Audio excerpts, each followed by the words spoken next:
Crime control news میں خوش آمدید. میں ہوں آپ کی ہوسٹ رزینہ خان. آپ دیکھ رہے ہیں کرائم کنٹرول نیوز HD. مزید جانتے ہیں ہمارے نمائندے کی اس رپورٹ میں. جی ہاں، پشاور پولیس کی اہم کارروائی. 11 چوری شدہ گاڑیاں برآمد، ملزمان گرفتار. اور ملزمان چوری شدہ گاڑیوں کے جعلی کاغذات بنا کر بیچتے تھے. چوری شدہ گاڑی مالکان کو چابیاں دے کر واپس کی گئی.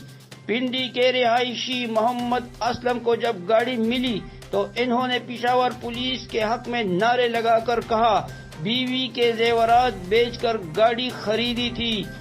کے پولیس کا شکریہ ادا کرتا ہوں. Crime reporter Urdu HD news Muhammad Saleem Khan, Peshawar. مزید خبروں اور اپڈیٹ کے لیے دیکھتے رہیں crime control Urdu news HD. اللہ حافظ.